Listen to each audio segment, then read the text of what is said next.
All right, good morning, everyone. A little bit of a smaller crowd this morning, but that's okay. I'm sure other people will hop on here shortly. It looks like we're still waiting for Dr. Hilgersom to join us. So once she does, we'll go ahead and get the call started. But until then, I just want to welcome you, as always, to the Path Forward series.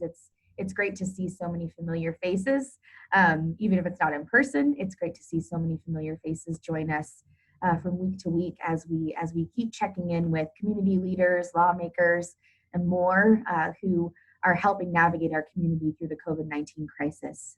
So I just want to thank everyone once again for being here. Hang tight while we're waiting for Dr. Hilgersom to join us, and hopefully she will be with us soon.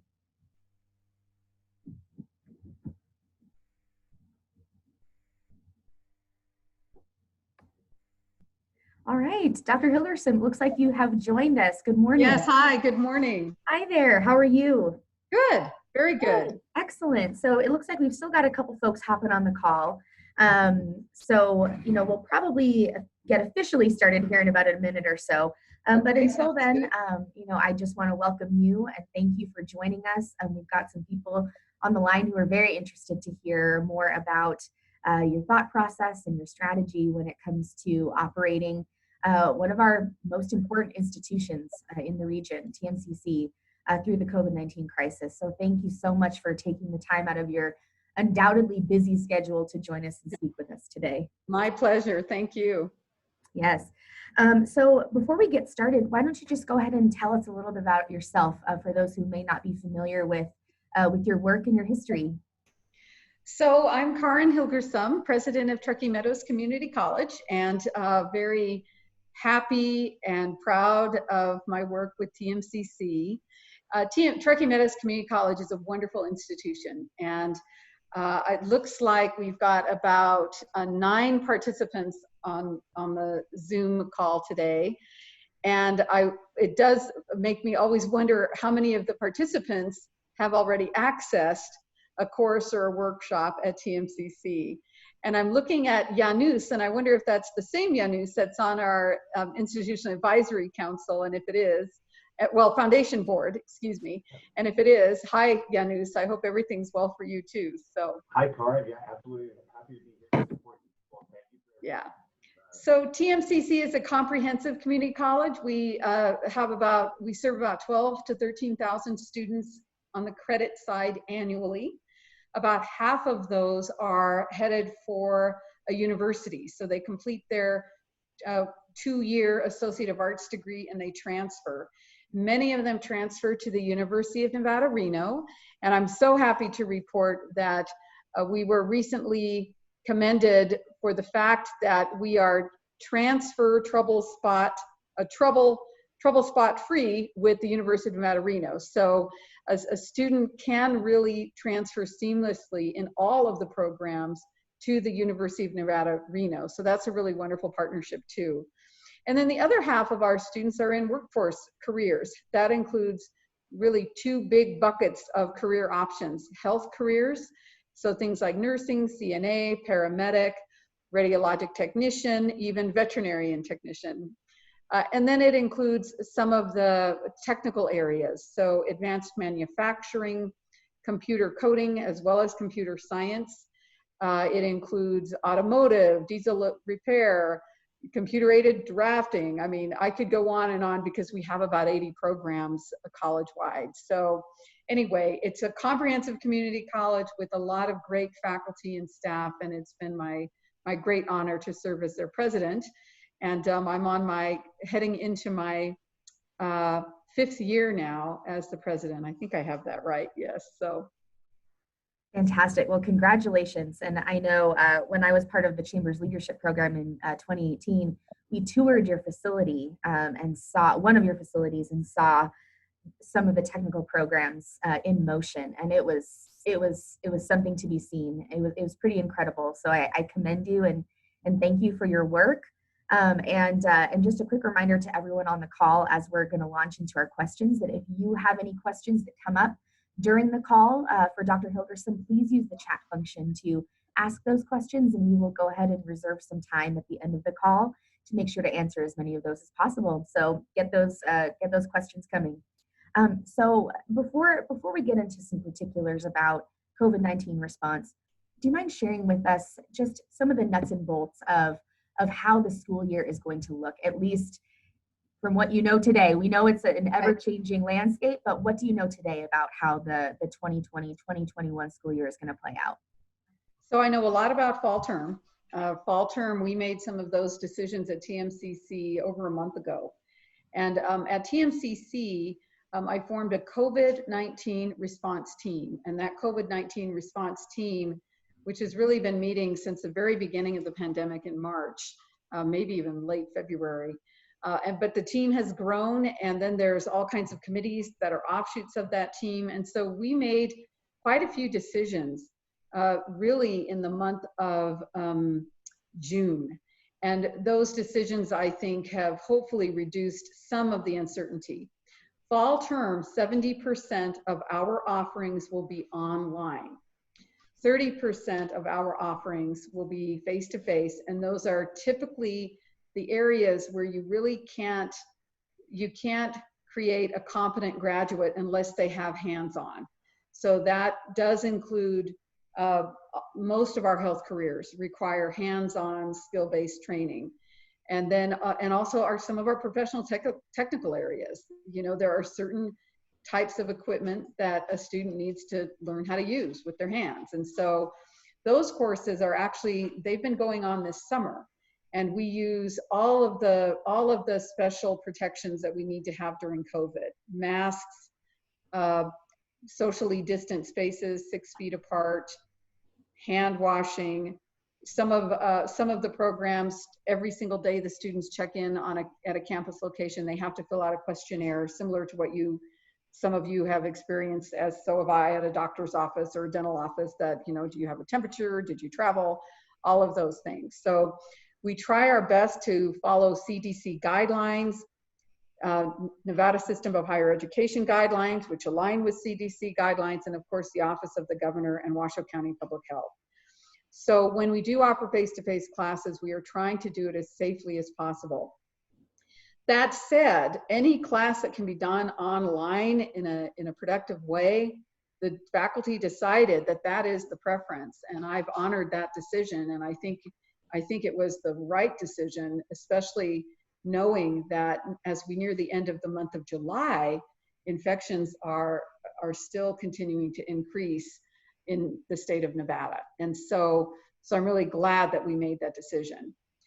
And I want to give you a fun fact. I think fall term, we will, even though spring term went pretty well, considering faculty only had 1 week to take all of their face-to-face classes and put them in some kind of remote or online environment, I think what students will experience fall term is that a lot of their courses, if not, and for many students, all of their courses will be online.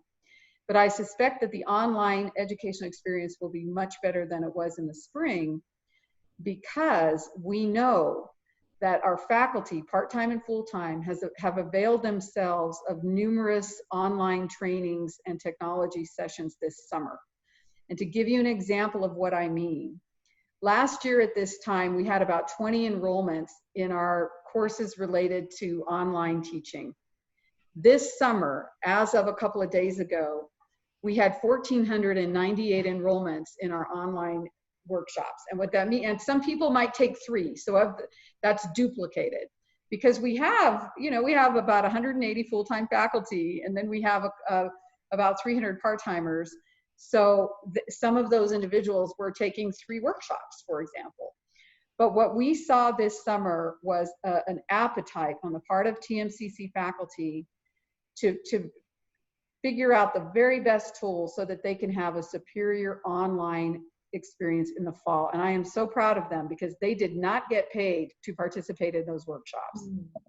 Wow. You know, this was something they chose to do, they volunteered to do it, and the number of enrollments in our online training has just been incredible.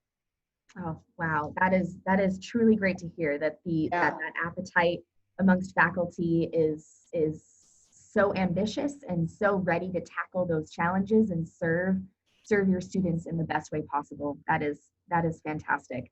And, you know, turning to students, it sounds like the faculty sentiment toward, distance learning, toward the current makeup of operations is highly positive.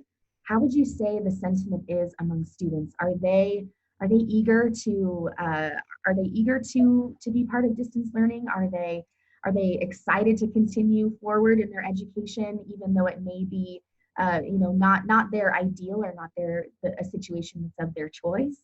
And have you seen enrollment in the fall be affected by some of the changes in instruction? So the first question I'll answer with pretty decent confidence, because we surveyed the students at the end of spring term. And even though it would be considered a random sample, because we sent the survey out to all the students and approximately 1,000 of them responded. So you're looking at about 9% of the student body. It was still a pretty significant sample size. And what we discovered is that, first of all, students they were very stressed out during spring term. Sure. That they were stressed because they've lost jobs, some part-time jobs, full-time jobs. They're worried about family members. They're worried about their own health. So stress was probably the #1 concern during spring term. They also said that they wanted face-to-face. They said, we want face-to-face teaching and learning. Some of this online stuff isn't working for us. That was pretty obvious among some of the respondents. That said, one of the turning points during the COVID response team was when a faculty member said this. He said, we know students want to come back face-to-face. We want to come back face-to-face, right? It's a much more exciting learning atmosphere when you can be in a college classroom, especially a community college classroom, where the only job of faculty is to be excellent educators. They do not have to do research as part of their job at a community college. Some of them do, but most of them don't. So their whole mindset is, how can I be the very best educator that I can possibly be when I'm with my community college students? And so everybody wants to come back face to face. But what he said is, I don't think the students imagine what a COVID-19 classroom looks like. Because a COVID-19 classroom means that everybody in the room is wearing a mask. The faculty member will probably be wearing a mask and a visor. Everybody will be 6 feet apart, so the classes are going to have to be, we call it hybridized or split up. You can't do a small group work together unless you're, sitting 6 feet apart, so it's a whole different type of communication experience. There's going to be fear. People are going to be sitting in that classroom every day, just hoping that their colleague, even the colleague that's 6 feet away, doesn't have COVID, right? There's plexiglass everywhere. We installed over the summer plexiglass protections everywhere that made sense to install them. That work has already been done. Meanwhile, faculty are becoming pretty skilled with technology tools like Zoom. Zoom is the favorite one of faculty at TMCC. That's the one most faculty will be using in the fall. In a Zoom classroom, we don't have to wear masks. We can look at each other. We can do breakout groups, because they can exit Zoom and jump on Google Hangouts and do a small group project. That if faculty get skilled at a product like Zoom, we believe that classroom experience can be more engaging than the COVID-19 classroom experience. That said, everybody's looking forward to getting back together face to face. There's no question. And so hopefully the vaccine, we'll all be vaccinated. And my hope, my dream would be that spring term, we're able to resume operations that feel more normal than they do today. Right, absolutely. And what have you noticed in terms of enrollment amongst the student body in the fall? So we're doing okay. Right now, it's looking like we're about 5% down for enrollment. Gotcha. That said, we still have a whole month to sign students up, almost a whole month. And so we might make some of that up, but we're actually pleased with that.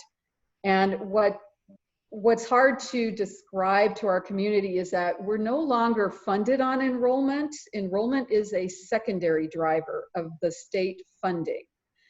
we are funded based upon the number of credit hours that student complete. Last year, we ended the year 4% up, a little higher than 4% up on the number of credits that students completed. And last year was the count year for the state of Nevada, and that alternates every other year. So when we say we're down in enrollment 5%, it means that we might lose a little bit of tuition revenue, but it really doesn't affect at this point the state operating budget. And really the ultimate goal is we want to do our very best serving the students we have. And doing that means that we want to help them complete their credit successfully, gain competence, gain skill, you know, become a college educated person. So that's really the goal. But I'm very happy to report that we're not seeing anything, we're not seeing double-digit declines in enrollment. So for the most part, individuals are still choosing their educational journey even during COVID. And I'm glad, I'm really glad to see that. Yes, absolutely. I think, you know, even though the needs of the moment seem to get us to think a little bit more myopically about the needs and the crises that are right in front of us, it is so important to keep those long-term goals front of mind. And I think for these students, they're exhibiting that they're prioritizing those long-term goals, that they want to get an education that will enable them to have a better paying job and a career in the future. So that is fantastic to see. Continuing on with students, what kinds of health and wellness or even mental health services are going to be offered for students this year? Anything above the normal? You know, we've already started some of that, which is kind of, and it's not just the mental health of students. There are 1,200 employees at TMCC. So, you know, I'm always concerned about the mental health of employees because we know we have a number of employees who do live alone.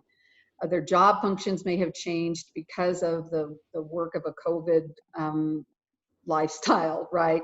So we've talked about mental health referral systems, and we actually have a couple of them, and one is connected to our health insurance, our PEBP. So we're trying to get that word out.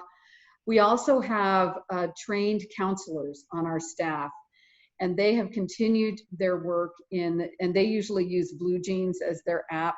So all of that work has been going on in the summer. So our counselors have been really great at doing outreach to students and even to colleagues when they know that COVID is causing a crisis.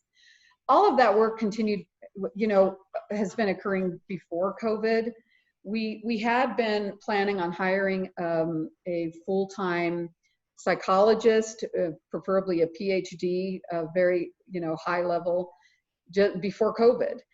Now, of course, with hiring freeze, we put that on hold, but we have, I think, done a better job of helping students through virtual communications to make sure that we're serving their mental health needs. And if it's out of the realm of our counselor, then they do an excellent job referring them to the medical community to get the help that they need. So that hasn't changed other than it's all happening through a virtual means of communication. Right, absolutely. And there's an argument to be made that, you know, especially with, you know, the way that Gen Z interacts with technology, this actually may prevent barriers to getting mental health services and other health and wellness services. So there could be somewhat of a silver lining in that process.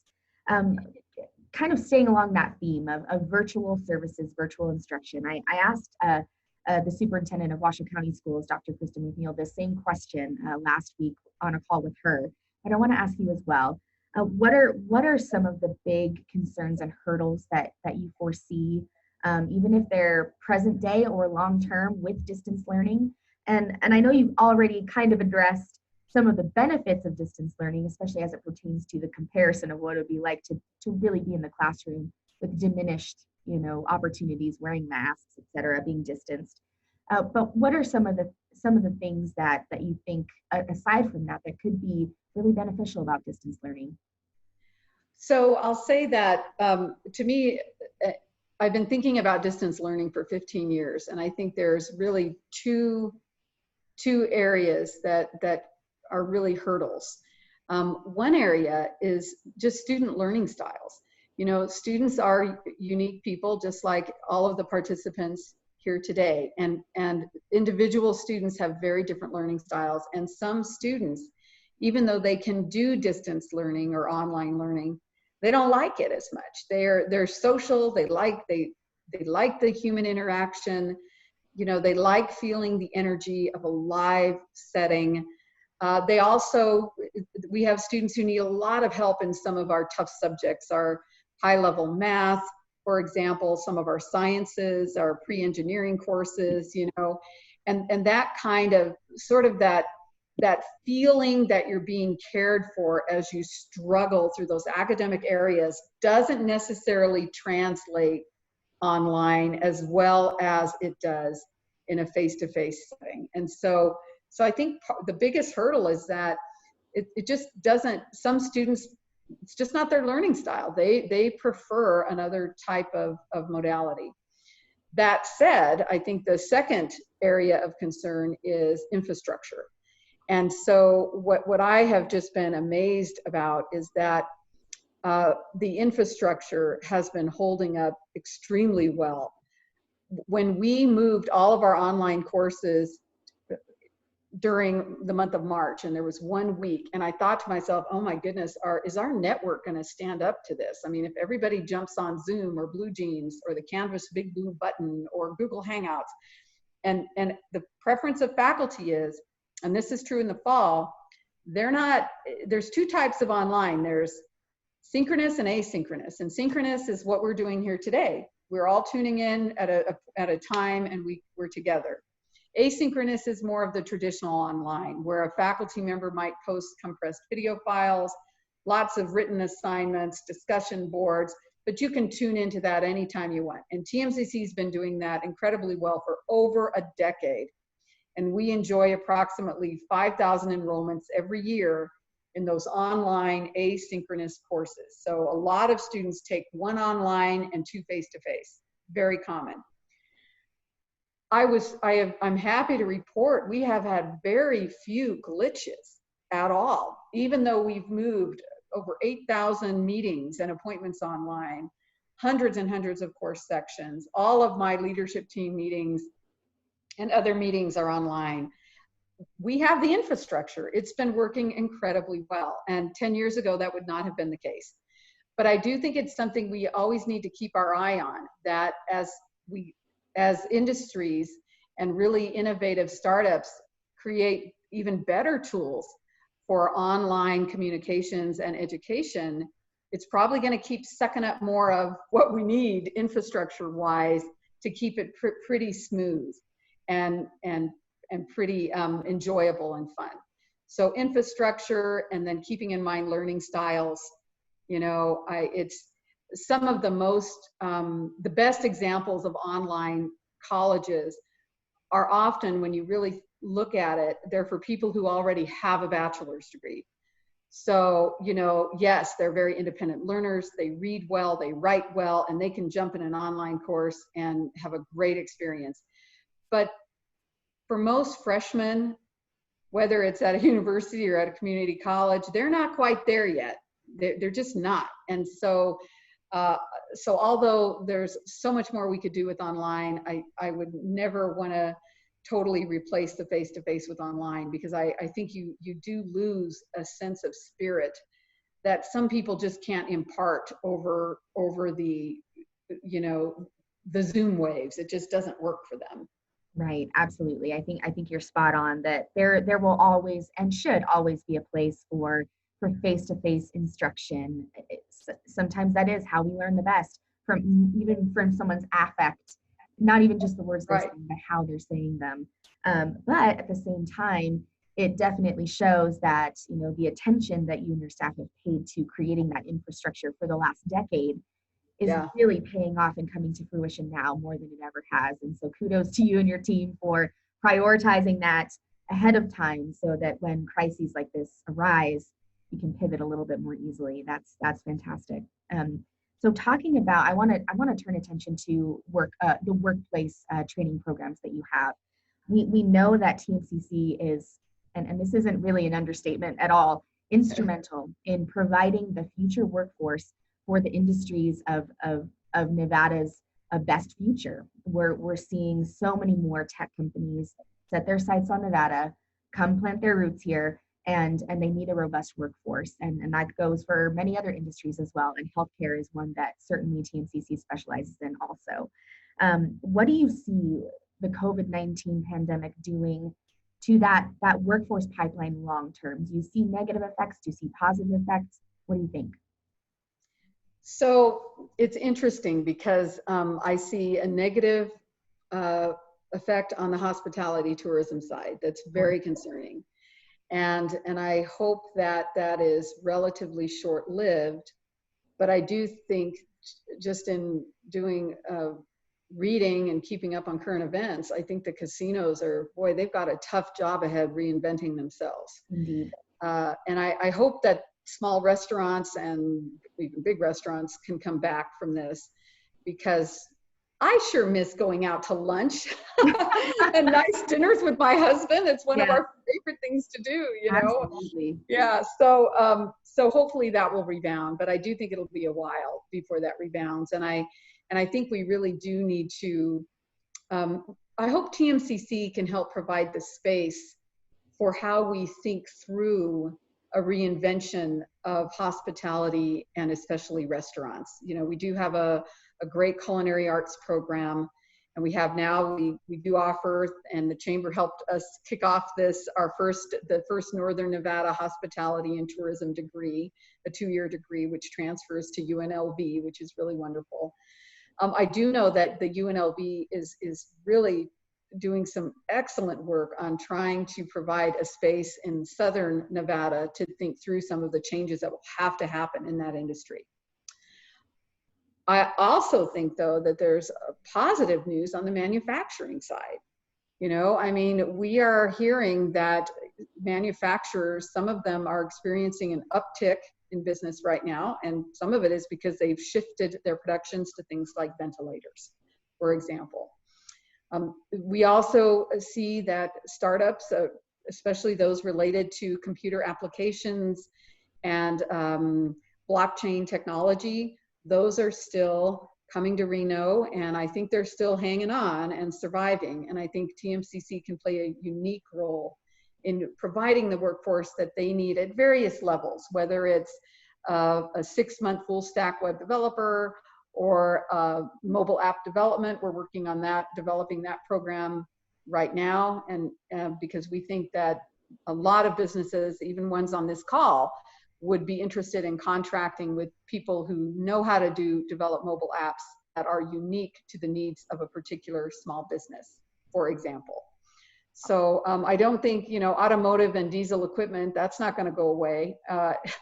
Our logistics program, I would suspect, will grow as people have now really leaned in and fully embraced online shopping, you know, and so logistics is the one that will.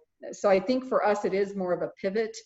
And it's also providing a space to keep some industries that are going to be very hard hit for at least a couple of years, to help them reinvent how they do business, so that people are confident that they can go out to eat, for example, and not you know, be sickened by a bug, by a virus. So right, absolutely. And it sounds promising in the sense that, you know, the volume of the workforce pipeline may not change, but the skills necessary to equip students with as they move through and as they move toward their careers, especially in particular industries like hospitality and tourism, that's what will have to change. So it's not a matter of anything diminishing, but it's a matter of reinvention and change, which I think is a great way to articulate that.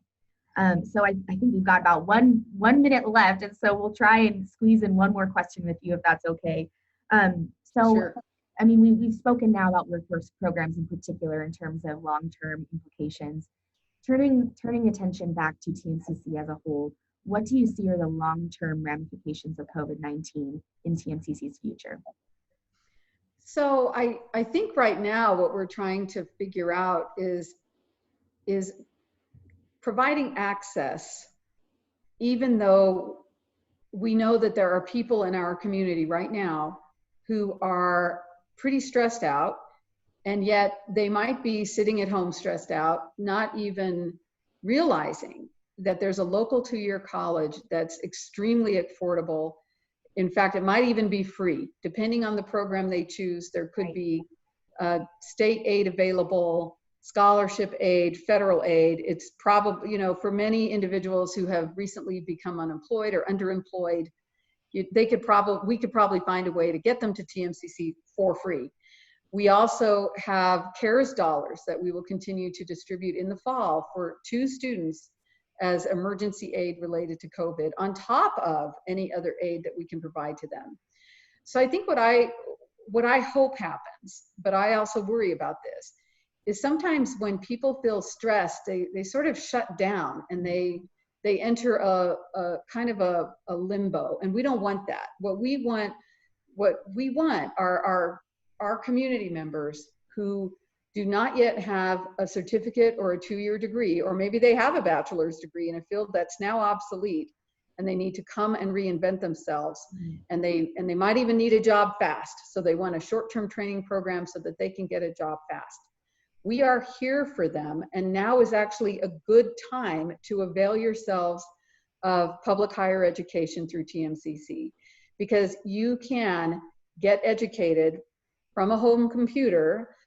Better, if you don't have the internet, you probably want to buy that. That would be, you know, a must-have, but it's worth it. And so I think that's the message. Is the hope is that don't let COVID get you down to a place where you're not making plans for your future. In fact, use COVID as a time to create your future through public higher education through TMCC. And so I think that's the hope. And we will be doing some very targeted messaging and marketing on this in the month of August. So hopefully everyone in the Zoom today will see some of that, because tell your friends, you know, tell the children of your friends. If you hear anecdotal stories about people who have sort of lost their purpose, or they don't know what to do next, well, that's the beauty of a 2-year college. You know, TMCC has the resources not only to help you identify what to do next, but we're going to move you right in and get you the training and education that you need. And then our Career Center will even help you find a job with one of our many, many industry and business connections. That's fantastic. I think that if the people on this call weren't already ambassadors, I think now we are all absolutely ambassadors of TMCC's mission. I know that I certainly am now.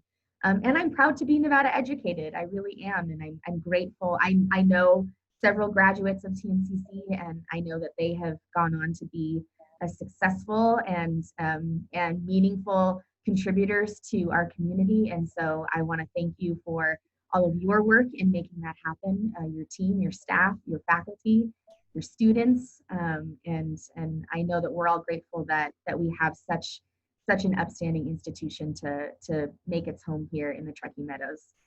Thank you. All right. Well, we are just a little bit over time. Thanks everyone for hanging on. Thank you, Dr. Hilgersom, for joining us again today and for taking a little bit more than a half an hour to talk to us about what's going on at TMCC and what's in your future. So with that, we'll go ahead and sign off, and hopefully we'll get to talk to you again soon. Thank you, everyone. Stay safe, be well, and in general, be happy too. Good advice all around. Thank you so much. Bye. Bye, everyone.